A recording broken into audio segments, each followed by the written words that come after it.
बात बेबाक में आपका स्वागत है। मैं हूं डॉक्टर देवेंद्र प्रसाद राय। देखिए, आज देश में यूरोपियन यूनियन के अध्यक्ष और यूरोपियन यूनियन के 2 पदाधिकारी भारत आए हुए हैं। एक अहम समझौता होने वाला है जो कल उस पर इंक डाला जाएगा, मतलब कल उस समझौते पर हस्ताक्षर होगा। लेकिन आज मैं उसकी बात नहीं करूंगा। कल समझौता जब होगा तब क्या क्षण के आता है उस पर मैं कल बात करूंगा। आज मैं बिहार के एक घटना पर बात करने वाला हूं। आपको ज्ञात है कि राजद का राष्ट्रीय अध्यक्ष लालू प्रसाद थे। नाम उसका राष्ट्रीय जनता दल है, लेकिन बिहार और झारखंड के अलावा कहीं कुछ है नहीं। राष्ट्रीय नाम की कोई चीज उसमें है नहीं, लेकिन फिर भी एक राष्ट्रीय अध्यक्ष थे, तो वह लालू प्रसाद थे। उन्होंने अपने गिरते हुए स्वास्थ्य के कारण अपने बेटे को, तेजस्वी को, छोटे बेटे को, तेजस्वी यादव को कार्यकारी अध्यक्ष बना दिया, यानी अपनी विरासत उसको सौंप दिया। अब पूरे, जैसे लालू प्रसाद पहले एक सर्वमान्य नेता थे और एक ही नेता थे लालू प्रसाद, इसी तरह अब तेजस्वी यादव जाने जाएंगे राजद के सर्वमान्य नेता। सारा अधिकार उनमें भ्रष्ट कर दिया गया है जो अधिकार लालू प्रसाद में था।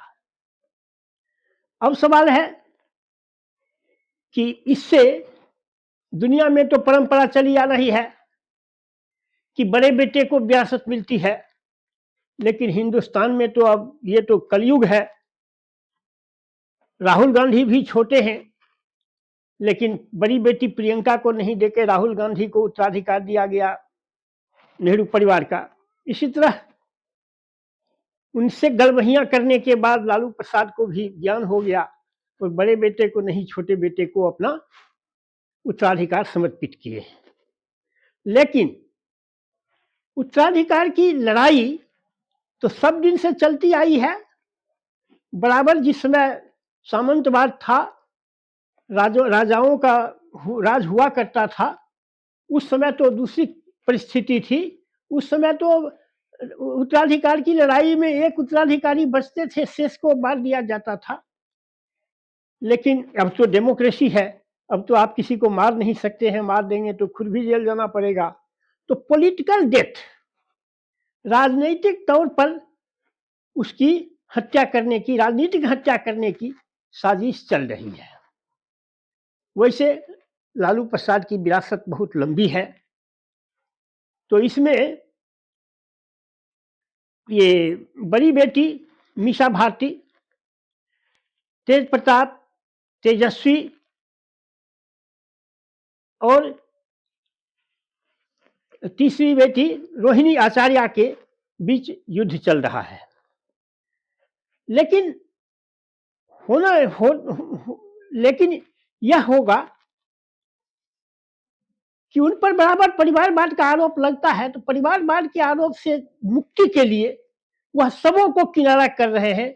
तेज प्रताप को किनारा कर दिए, रोहिणी आचार्य को किनारा कर दिए। मीसा भारती लगी हुई है, अभी हाँ जी कर रही है, हाँ में हाँ मिला रही है, इसलिए उसको साथ रखे हुए हैं। जिस दिन किसी बात पर अगर विरोध करेगी तो उसको भी किनारे कर दिया जाएगा।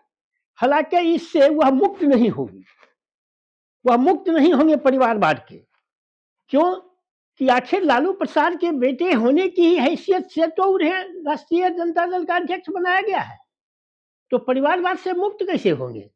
परिवारवाद का ठप्पा तो उन पर लगा हुआ है, लगा रहेगा। लेकिन एक कोशिश कर रहे हैं। अब उनके सामने चुनौती है। चुनौती क्या है कि अपना एलओपी की कुर्सी बचाने को, बस एक एमएलए अगर खिसक गया तो उनकी एलओपी की कुर्सी चली जाएगी। 25 उनके एमएलए हैं, 243 के हाउस में 10% चाहिए, तो उसके अनुसार 25 एमएलए चाहिए। अगर एक भी एमएलए खिसक गया तो वह 240 हो जाएगा, जो 10% से कम है उनकी एलओपी की कुर्सी चली जाएगी। तो ये बचाने की है। बराबर सुनते हैं, हवा है में बात है कि राजद टूटने को है। अगर राजद कहीं टूट गया तो इनको राजद को टूटने से बचाने की भी इनको चुनौती है। और साथ ही साथ